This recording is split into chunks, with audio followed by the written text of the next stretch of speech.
arabes sont les villes où l'État islamique est présent et où l'État islamique a réussi à dégager les populations.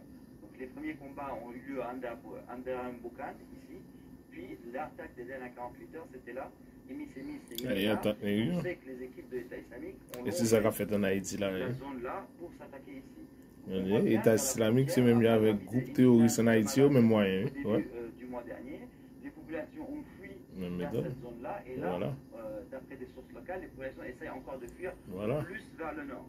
L'État islamique a envoyé des effectifs d'ici pour s'attaquer à ces villages. Après, nous allons faire avec Haïti, au revoir.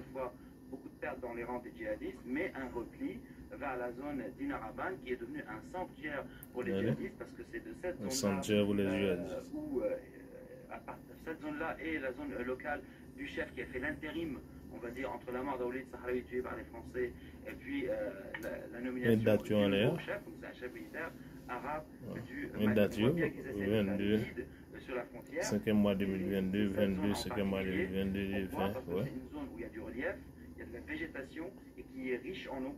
Donc c'est là qu'on pourrait se cacher effectivement de la détection et des drones, sachant que les drones français sont de moins en moins actifs là en termes offensifs parce qu'ils sécurisent le retrait français. Parallélisme des terroristes, c'est ça, en Haïti là. Dans cette zone-là, en vue des développements à venir.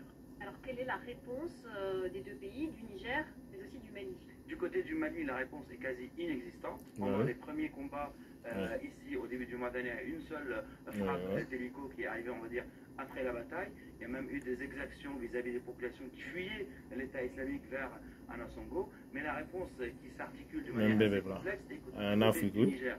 Je reviens tout juste de Niamey, où j'ai eu l'occasion de m'entretenir avec plusieurs acteurs locaux, avec le président Bazoum, plusieurs ministres, plusieurs militaires, qui m'ont expliqué quelle est leur stratégie, chacun de son point de vue. Donc évidemment, il y a le volet négociation, parce que le Niger ne se cache pas de négocier avec certains de ces djihadistes pour essayer de les désengager ou de les mettre de côté dans cette bataille. Négociation. Négociation, on va dire, au niveau de l'organisation, ils ne négocient pas avec l'État islamique, mais ils négocient avec des chefs dans les rangs de l'État islamique, au niveau local, en espérant de les désengager. Donc ça, c'est un volet.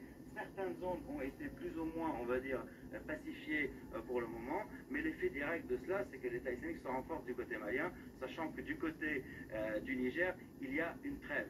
Deuxième volet, c'est ce que le président Bazoum a entrepris avec la France, donc l'établissement de nouvelles bases, on va dire, côté Niger, armée française, et surtout ce qu'il a entrepris après ce qui s'est passé à Terra. Et là, on a une deuxième carte qu'on pourrait peut-être voir pour voir quels sont les fronts ouverts entre les djihadistes et le Niger. Donc pour continuer là-dessus, on sait très bien qu'à Terra, un combat de Barkhane a été arrêté.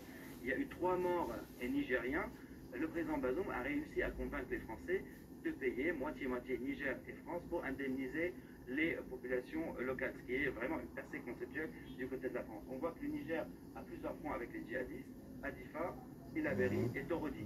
Ce que je disais tout à l'heure, dans le Tilaberi, ils ont réussi à avoir une trêve, plus ou moins, mais les combats continuent à Torodi. Donc c'est une équation. La Côte de l'Afrique. Dernière chose qu'on peut dire là-dessus, on sait que le Niger a reçu des drones, les fameux drones turcs Bayraktar, qui ont fait leur preuve en Russie, au Karabakh, mais aussi en Libye en premier lieu, pour contrer les djihadistes. On sait qu'il y a 6 drones qui vont être placés à Tawa pour pouvoir rayonner sur cette zone et avoir une force aérienne qui fait défaut jusqu'à aujourd'hui au Niger, qui pourra compter sur des moyens propres, plus l'aide de la France, plus la négociation. Donc tous les volets qui sont à cette disposition, le Niger est en train de les utiliser.